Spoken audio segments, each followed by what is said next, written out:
أشرف الأنبياء والمرسلين وعلى آله وصحبه ومن تبعهم بإحسان إلى يوم عظيم.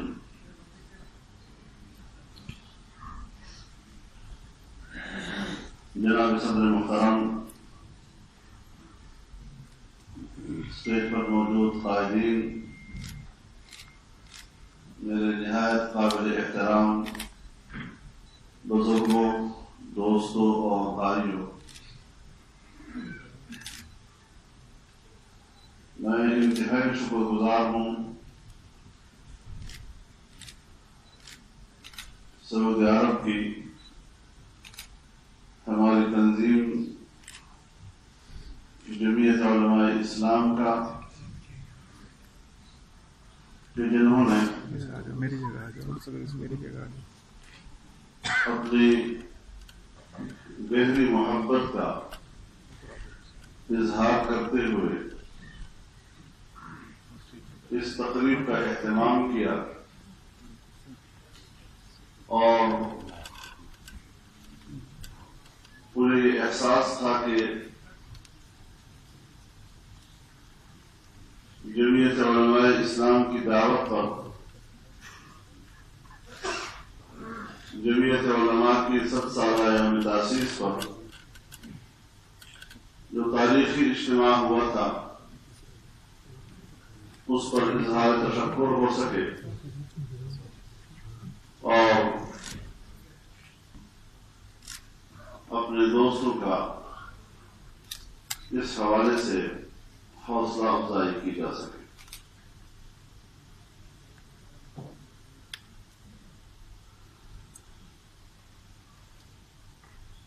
پوری دنیا میں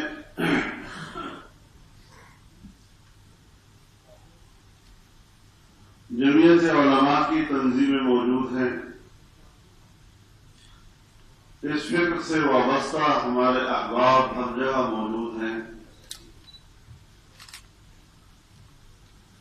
جمعیت علماء کی جب بنیاد پڑی تھی اور اس وقت جو جمعیت کا دستور بنا تھا، تو آج بھی ہمارے دستور میں وہ دستور موجود ہے کہ باعتبار دعوت کے اور اتحاد امت کے ملک سے باہر بھی تنظیمیں قائم کی جا سکتی ہیں۔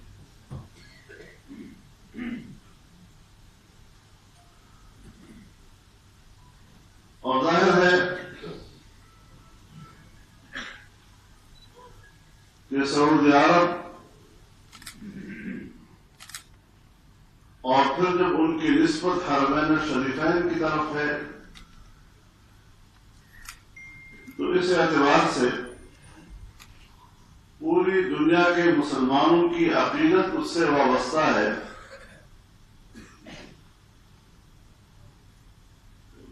اور سعودی عرب ہر مسلمان کے لیے اپنا گھر محسوس ہوتا ہے۔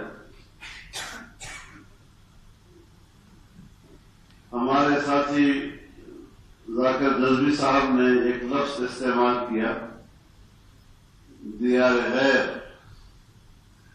میرا خیال میں وہ دیار غیر نہیں ہے، دیار حبیب ہے۔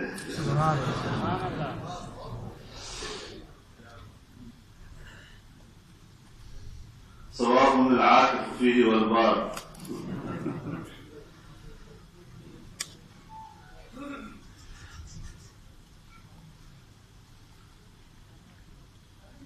ضرورت اس امر کی ہے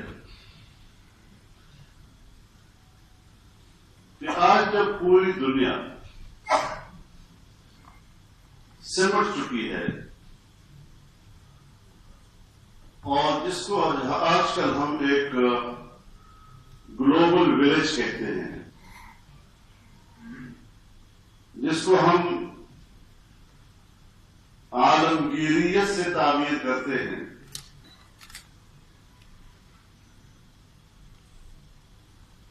بالکل ہم ایک نئے دور کی طرف جا رہے ہیں۔ لیکن میرا ذہن اس بات کی طرف جاتا ہے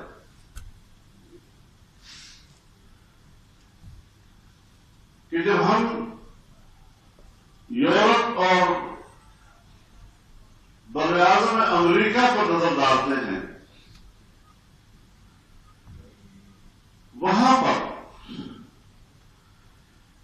ملک دوسرے ملک کو،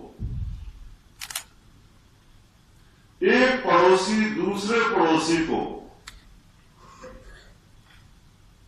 کمزور کرنے یا اسے غلام بنانے یا اسے اپنے زیر نگین کرنے کی جنگ نہیں لڑ رہا، ایک دوسرے کو فتح کرنے کی جنگ نہیں ہو رہی، لیکن اسلامی دنیا کو جب ہم دیکھتے ہیں تو جیسے ہم ایک دوسرے کو فتح کرنے میں اپنی توانائیاں صرف کر رہے ہیں۔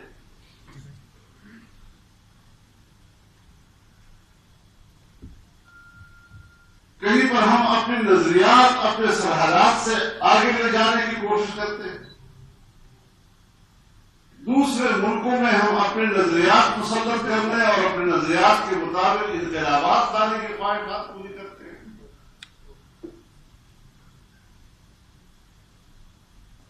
کہیں پر ہم اپنا اثر و رسوخ اس حد تک بڑھاتے ہیں کہ وہ ملک ہمارے زیر نگین نظر آئے اور ہمارے خواہش کے مطابق زندگی گزارے۔ ظاہر ہے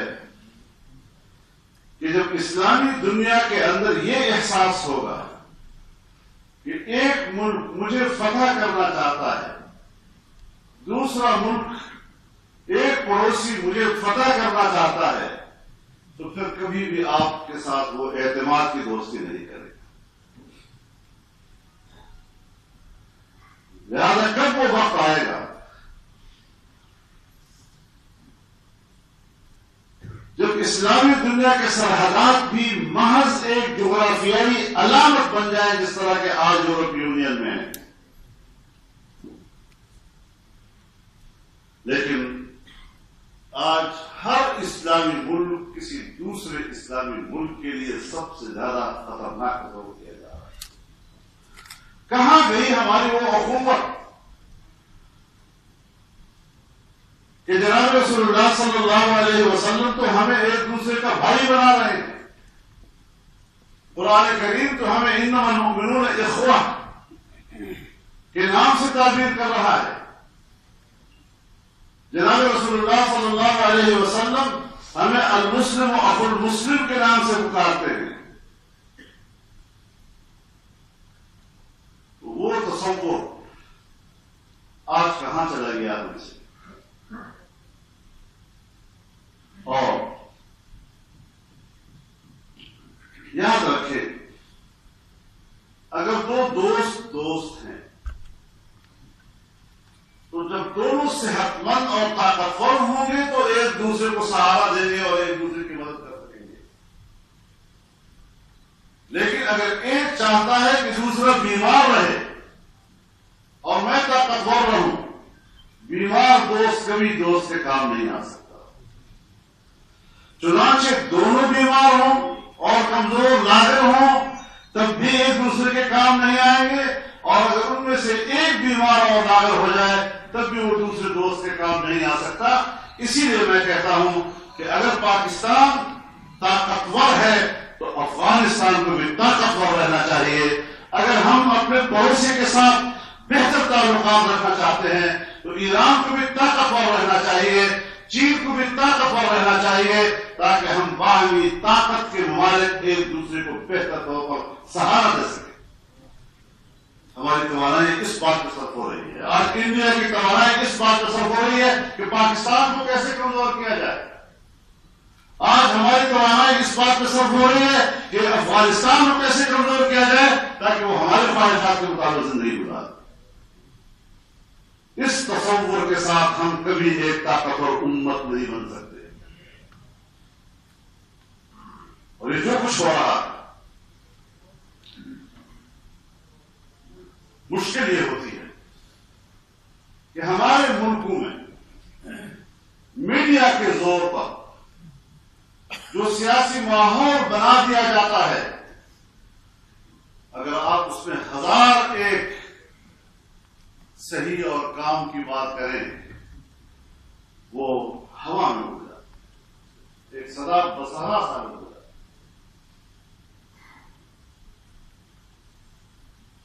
آج ہمارے یہاں ہنگامہ ہے، کس چیز کا ہے؟ کرپشن کا، اس نے لوٹا، وہ چور، اور قوم کی مقتدر قیادت، عوام کے منتخب پارلیمنٹ کے لوگ ایک دوسرے کو چور کہہ رہے ہیں، ایک دوسرے کو کرپٹ کہہ رہے ہیں، اس سے کون سا سیاسی کلچر تخلیق ہوا؟ اور چند دن تک تو یہ سلسلے چلتے رہے. اب 2-4 روز سے ہمارا ماحول جس اخلاقی گراوٹ کا شکار ہو گیا ہے، اور جس طرح ہم ایک دوسرے کو ننگا کرنے پہ اتر آئے ہیں، بخدا شراست اجازت نہیں دیتی کہ ہم میدان سیاست میں اب کسی کے ساتھ بات کر سکیں.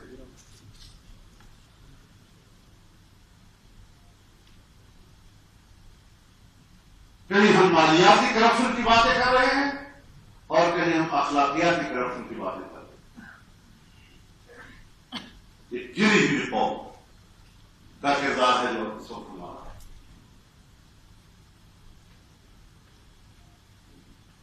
اور یہ سب کچھ یہیں سے نہیں اگلا کہ چند دن آئے اور ایک موسم ایسا آیا جس موسم میں کچھ پودے بوٹے خود بخود ہی اگاتے ہیں. اس کی آبیاری بین الاقوامی سطح پہ ہو رہی ہے.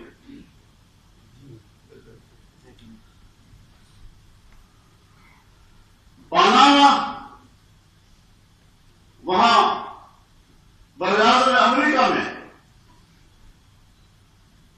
امریکہ کے زیر اثر ملک ہے، وہاں ایک امریکہ مخالف حکومت نے اڑا کے بام پھینک دیا اور اپنی ایک مرضی کی حکومت وہاں لے آئے. دنیا جہان کی سازشیں حکومتوں کے خلاف، شخصیات کے خلاف وہیں پہ ہوا کرتی ہیں. وہاں سے ایک مسئلہ اڑا اور کس طرح ہمیں دبوچ لیا. پاکستان پاناما کی نظر ہو گئی، اس کی پوری پالیٹکس پاناما کی نظر ہو گئی. یہ ہوتی ہے کہ آپ بین الاقوامی سازشوں اور وہاں سے جو منصوبہ بندیاں ہوتی ہیں، کس طرح آپ ان کے زیر اثر ہیں اور کس طرح آپ کی ملک کی سیاست ان کے تابع ہوتے رہ جاتی ہے. ہم اس بات کو رو رہے ہیں.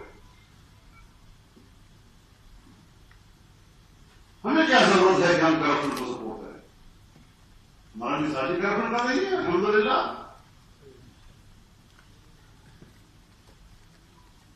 ماں ہیچ نہ دارے غم ہیچ نہ دارے دستان بتارے غم پیچ نہ دارے. ہمارا معاملہ صاف ہے. لیکن دیکھنا بنیادی یہ ہے کہ کچھ تو ہمارے اپنے اندر بھی کمزوریاں تو ہوتی ہیں. لیکن ایک بات میں بڑی وضاحت کے ساتھ کہنا چاہتا ہوں، کوئی سیاستدان، کوئی حکمران اس وقت تک ملکی خزانہ نہیں لوٹ سکتا، اس وقت تک وہ کرپشن نہیں کر سکتا جب تک کہ پاکستان کی اسٹیبلشمنٹ اور بیوروکریسی اس کو سپورٹ نہ کر رہی ہو اور اس کے لیے میدان بنا رہی ہو. جب تک ہماری اسٹیبلشمنٹ اور بیوروکریسی سیاستدانوں کی کرپشن کے لیے ماحول نہیں بناتی، ان کو اس پر آمادہ نہیں کرتی، اس کی ترغیب نہیں دیتی، اس کا لالچ اس کو نہیں دیتی، سیاستدان خود اکیلے کبھی بھی کرپشن نہیں کر سکتا. اور پھر آپ وہی ہمارا احتساب بھی کر سکتے ہیں.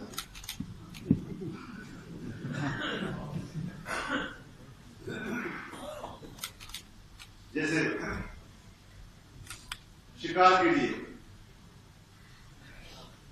نیچے سے وہ کیا کہتے ہیں، ہمارا کہتے ہیں اس کو کیا کہتے ہیں، جال بھی ہم خود بناتے ہیں، اور جب شکار اس میں پھنستا ہے تو بھی ہم خود پکڑ لیتے ہیں. یہ ساری چیزیں ہمارے ملک میں ہو رہی ہیں.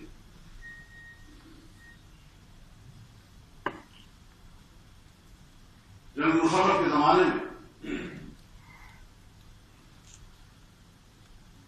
ان سے پیسے وصول کرو، نئے بنائے انہوں نے، تو پارلیمنٹ میں ایک سوال کیا گیا کہ ہمیں حساب تو دیا جائے کہ بہت سے لوگوں سے پیسے واپس لیے گئے ہیں، بیوروکریٹ سے بھی پیسے لیے گئے ہیں، فوجیوں سے بھی پیسے لیے گئے ہیں، جرنیلوں سے بھی پیسے واپس کیے گئے ہیں، سیاستدان سے بھی واپس کیے گئے ہیں۔ تعداد تو بتائی جائے کون کون لوگ ہیں، کتنے لوگ ہیں جن سے پیسے واپس کیے گئے۔ جب پتا چلا تو سب سے زیادہ ریکوری فوجیوں سے ہوئی اور پھر اس کے بعد بیوروکریٹ سے ہوئی اور سب سے کم ریکوری سیاستدانوں سے ہوئی۔ ہم نے کوئی شریف آدمی ہم سے معذرت تو کرے کہ مختلف پارلیمنٹ کو بدنام کر رہے پوری دنیا میں، تاکہ جمہوریت مستحکم ہو۔ اور کچھ بیماریاں تو ہمارے اپنے اندر ہے کہ ایک ادارہ دوسرے ادارے کو کمزور کرنا چاہتا ہے۔ اگر تمام ادارے مستحکم نہیں ہوں گے، ہم اپنے ملک کے اندر ایک دوسرے کو کس طرح سہارا دیں گے؟ ہم ایک پڑوسی دوسرے پڑوسی کو سہارا نہیں دے سکتے، ایک دوسرے کو ہم کمزور کر رہے ہیں۔ آج تو امریکہ سمجھتا ہے کہ پوری دنیا کا بادشاہ میں ہوں، اور وہ بارہا کہہ چکا ہے 21ویں صدی میری ہے اور دنیا کی نئی جغرافیائی تقسیم اب میرے مفادات کے تابع ہوگی۔ چنانچہ جب دنیا کو توڑا جاتا ہے تو اس کی ابتدا اس کے اندرونی عدم استحکام سے ہوا کرتی ہے۔ یہ بنیادی بات سمجھ میں آ۔ اب اس تبدیلی کا جب آغاز آپ کرتے ہیں تو آپ ایسے عنوانات سے کرتے ہیں کہ عوام اس میں گم ہو جائے اور اس کے شعور میں یہ بات آ ہی نہ سکے کہ یہ ساری مسلمانی کہاں سے ہو گئی۔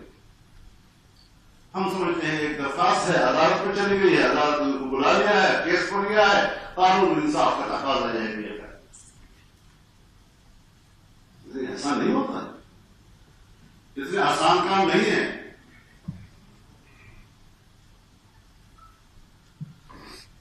چنانچہ سب سے پہلے اس عدم استحکام کا آغاز افغانستان میں امریکہ اور غیر ملکی فوجوں کی موجودگی سے ہوا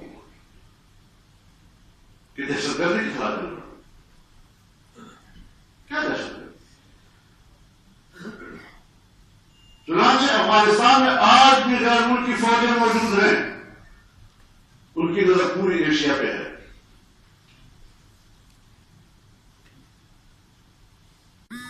وسط ایشیا پہ بھی ان کی نظر ہے، جنوب ایشیا پہ بھی ان کی نظر ہے۔ چین کے نئے اقتصادی فروغ میں ان کی نظر میں ہے۔ روس کے بعد اب متبادل میرا مد مقابل دنیا میں چین کی صورت میں ابھرے گا، یہ سب ان کی نظر میں۔ اور پھر دوسری قسط میں یہ مشرق وسطی میں منتقل ہو گئے اور عراق کو نشانہ بنایا۔ خود بھی اعتراف کیا، دنیا نے بھی کہا کہ جس الزام کی بنیاد پر آپ عراق میں گئے تھے وہ الزام نہیں کرا سکتے، کوئی تباہ کن ہتھیار وہاں موجود نہیں، لیکن وہاں اپنے مقاصد حاصل کیے انہوں نے۔ پھر لیبیا میں گئے۔ اب لیبیا ایک ایسا ملک ہے کہ جو ایک اعتبار سے عربی ہے اور ایک اعتبار سے وہ افریقی ہے۔ قوم کے لحاظ سے وہ عربی ہے اور جغرافیائی لحاظ سے خطے کے حوالے سے وہ افریقی ہے۔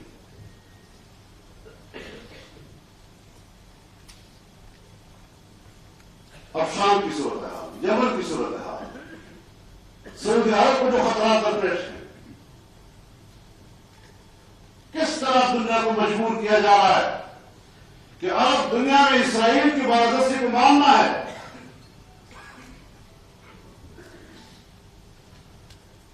اب جب پاکستان ایک نئی دنیا میں جانا چاہتا ہے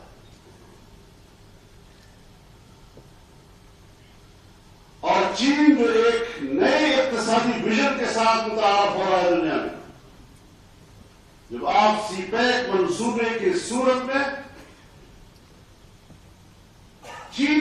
اقتصادی پالیسی کے فروغ کے لیے پہلا زینہ بنیں گے تو پھر آپ نشانے پہ آئیں گے. آپ نشانے پہ آئیں گے.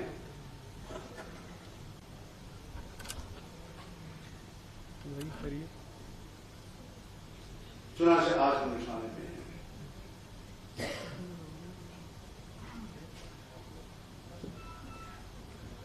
حکومت کے مسئلے کو صرف ایک کیس کی صورت میں نہیں دیکھنا چاہیے. ہم سیاسی کارکن ہیں, ہمیں تجزیہ کرنا ہوتا ہے, ہمیں حالات کو سمجھنا ہوتا ہے, ملک کے گرد پیش کی صورتحال کو سمجھنا ہوتا ہے. تو چار کی طرح ہمیں نظر آ رہا ہے کہ یہ جو کچھ آج ہمارے ملک میں شور و آ نظر آ رہا ہے, یہ بظاہر تو ہمارا داخلی مسئلہ نظر آتا ہے, لیکن یہ باہر کا مسئلہ ہے, کہاں سے کہاں پہنچا ہے.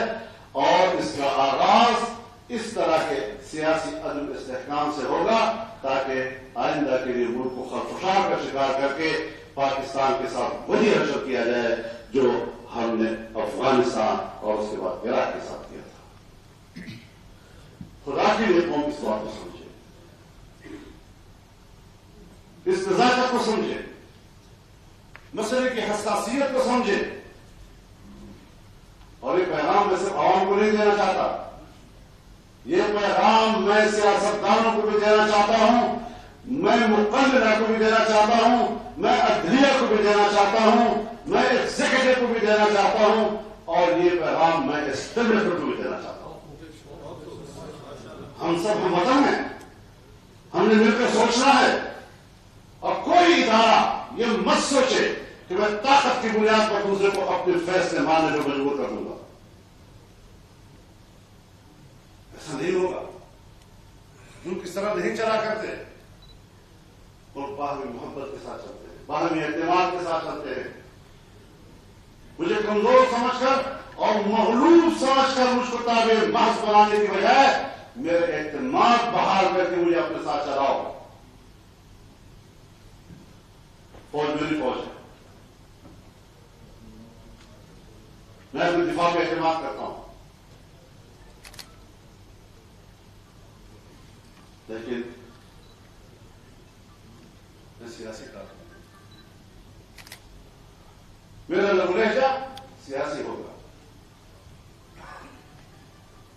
میرا لہجہ سفارتی ہوگا.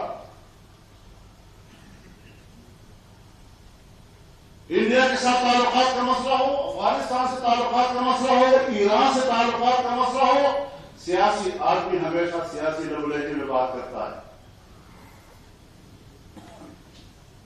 اور ہم جس نئے سفر کا آغاز کر رہے ہیں, ہمارے پاس اگلے 10-15 سال تک ناخن برابر غلطی کرنے کی گنجائش نہیں ہے, لیکن ہم نے اپنی غلطیوں کا آغاز کر دیا ہے. خدا نے ہم اپنے مستقبل کا کیا بنا رہے ہیں, ہم نے اپنے آنے والے مستقبل کے بارے میں سوچنا ہے.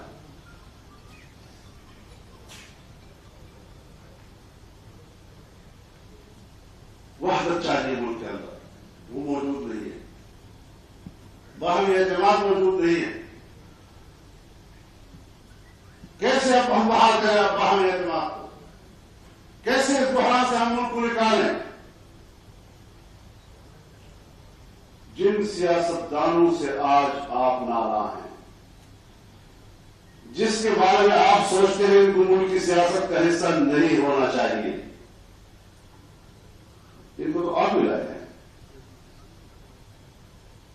آپ ہی اتار کر رہے ہیں.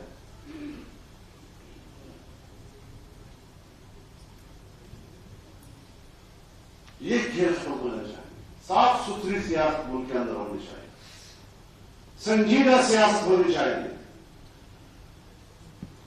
ملک کی مفادات کا جائزہ ہمیں لینا چاہیے. چنانچہ جب ہم اپنی ترقی کے ایک نئے سفر پہ چل پڑے ہیں تو آج ہمیں بحرانوں سے وابستہ کیا جا رہا ہے, بحرانوں کا شکار بنایا جا رہا ہے. ہمیں ان حالات سے نکلنا ہوگا. جمعیت علماء اسلام ملک کے ساتھ کھڑی ہے، ملک کے آئین کے ساتھ کھڑی ہے، ملک کی پارلیمنٹ کے ساتھ کھڑی ہے، ملک کی جمہوریت کے ساتھ کھڑی ہے۔ آپ نے اس موجودہ ہنگامے میں جو ہم 1-2 مہینے سے دیکھ رہے ہیں، اور آج چند روز سے جو ہماری میڈیا پہ جس قسم کے مباحث کہ انسان کی شرافت اجازت نہیں دیتے کہ اس بات پہ پڑھا جائے، اب ایک نئی فضا شروع کی جا رہی ہے، نئی فضا شروع کی جا رہی ہے۔ تھوڑا تھوڑا میں سوشل میڈیا کو کبھی کبھی دیکھتا ہوں، نئی فضا بنائی جا رہی ہے کہ ڈکٹیٹرشپ جو ہے وہ جمہوریت سے بہتر ہے۔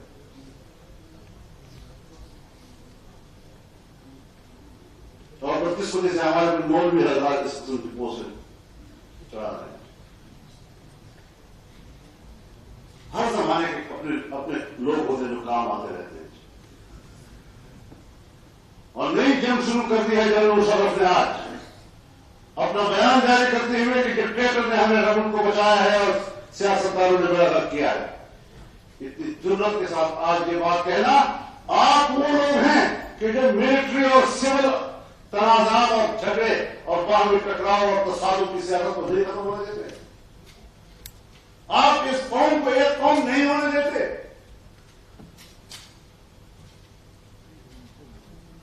ہم ایک دوسرے کو ہمیشہ تحفظات کی نظر سے دیکھتے رہے، ہمیں یہ جھگڑے نہیں چاہیے۔ اس ملک کا ایک آئین ہے، ہم نے بھی اس آئین پہ قسم آیا ہے اور سب نے اس پہ قسم کھایا ہے کہ ہم اس کی پاسداری کریں گے۔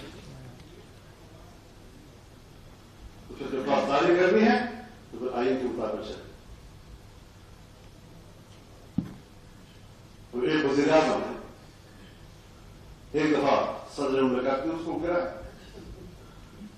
پھر آرمی چیف نے اس کو گرایا، اب عدلیہ نہیں گرایا۔ تو جتنی طاقتور دفتر ہیں، ہر طاقتور دفتر نے کسی ایک آدمی کا جواب کیا،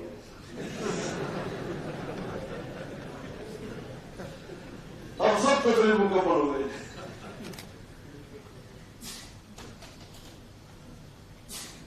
میرے خیال میں ہمیں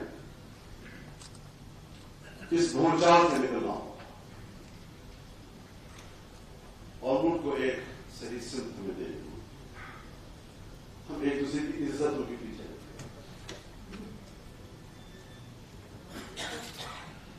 ایک دوسرے کی حیا اور ناموس ہم ایک دوسرے سے چھین رہے ہیں۔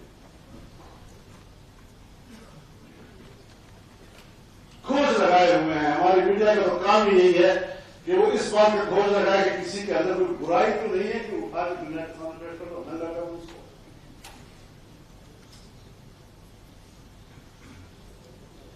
شریعت میں یہ جرم ہے، فحاشی بھی جرم ہے اور فحاشی کی اشاعت بھی جرم ہے۔ یہ اس بات میں مصروف ہے کہ بس ان کے لیے خبر ہے، اور جب خبر ہے تو خبر ہے۔ یہ خبریں کیا بنائی جاتی ہیں؟ حدیث میں آتا ہے، جناب رسول اللہ صلی اللہ علیہ وسلم نے فرمایا کہ اگر تم کسی کے عیبوں کے پیچھے پڑو گے تو پھر اللہ بھی تمہارے عیبوں کے پیچھے پڑے گا۔ اگر تم کسی مسلمان کو بے عزت کرو گے اور اس کی بے پردگی کرو گے اور اس کی کمزوری اور گناہوں کو فاش کرنے کی کوشش کرو گے، حدیث میں آتا ہے رب العزت تمہیں اپنے گھروں کے اندر ذلیل و رسوا کر دے گا۔ مت کرو یہ کوششیں کہ انسانوں کی عزت و ناموس کے پیچھے پڑ گئے ہو اور تم کی عزت و ناموس کے پیچھے پڑ گئے ہو، اور خواہش یہ ہے کہ کسی کو ہم ننگا کر سکیں اور اس کی پوری اشاعت کر سکیں۔ یہ کیا چیزیں ہیں؟ رسول اللہ صلی اللہ علیہ وسلم نے پناہ مانگی ہے، اللہم انی اعوذ بک من خلیل ماکر عیناہ طغیانی وقلبہ یرعانی اذا حسنة دفنها وإن رأى سيئة نفرها. مجھے ایسے دوست جو مکار ہو اس سے پناہ دے، جس کی آنکھیں مجھے تارتی ہیں، جس کا دل مجھے میری کھوج میں ہوتا ہے.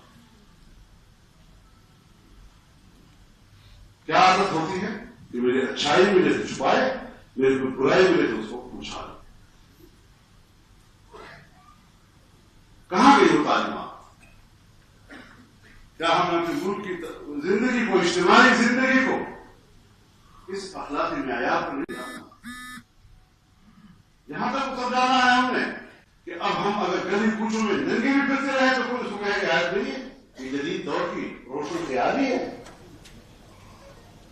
لا حول ولا قوت الا باللہ. ہم نے یہ کہتے ہیں، ہم جو چیختے اور چلاتے رہے کہ اب دنیا پر سب سے پہلے دو چیزیں ہوں گی، اندر سے آپ سے عقیدہ چھین لیا جائے اور اوپر سے آپ سے حیا کی چادر نوچ لی جائے. یہ دونوں چیزیں نہ رہے تو پھر وہ قوم آزاد نہیں رہ سکتی، وہ غلامی میں چل جاتی.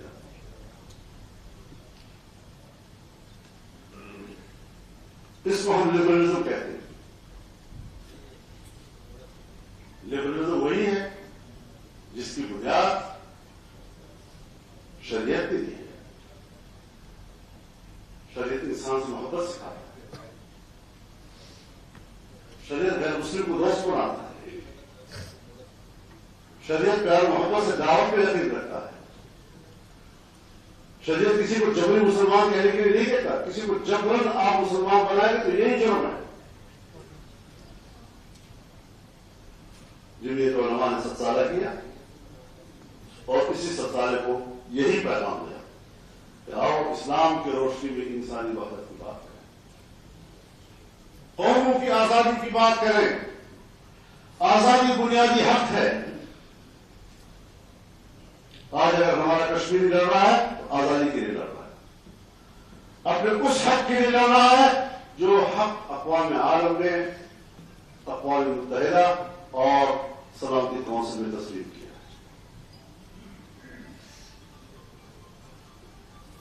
لیکن آج وہ عالمی سیاست کے ایک بازی چہر فال ہو گئے. مذاق کیا جا رہا ہے ان کے ساتھ، ان کی قربانیوں سے مذاق کیا جا رہا ہے. ہندوستان کی وہاں اشتعال انگیزیاں کیا پیغام دے رہی ہیں؟ وہ خطے میں ایک شدت کا ماحول پیدا کرنا چاہتا ہے، ایک مشتعل ماحول پیدا کرنا چاہتا ہے. ہم نے یہی کہا ہے کہ اس پر رد عمل چاہیے، لیکن پاکستان انتہائی ذمہ دارانہ رد عمل دے. وہ جنگی چھیڑنا چاہتا ہے، چائنا کے ساتھ جنگ، پاکستان کے ساتھ جنگ، تاکہ خطے میں جنگ پیدا ہو اور ترقی کے تمام منصوبے خاکستر ہو جائیں.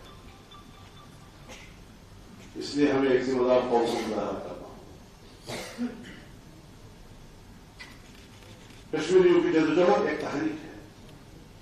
تحریک رکتی نہیں، تحریک مدوجہد کا شکار ضرور ہو جاتی ہے، نشو و فراز کا سامنا کرتی ہے، اتار چڑھاؤ کا شکار ہو جاتی ہے، لیکن اس کی لہریں وہ رکتی نہیں. اور انشاءاللہ آزادی کی یہ تحریکیں آگے بڑھتی رہیں،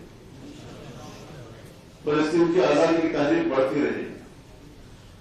لیکن دنیا نہ اسرائیل کی بالادستی کو تسلیم کرے گی اور نہ اس طرح انڈیا کی بالادستی کو تسلیم کرے گی. انسانیت کو انصاف ملنا چاہیے، اس کا حق ملنا چاہیے، اور اسی حوالے سے ہمیں پوری امت کو متحد کرنے کی بات ہے.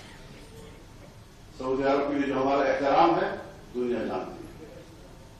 حرمین شریفین کے لیے جو ہماری عقیدت ہے، پوری دنیا کا ایک ایک مسلمان حرمین کے ناموس کے لیے اپنی جان قربان کرنے کے لیے تیار ہے.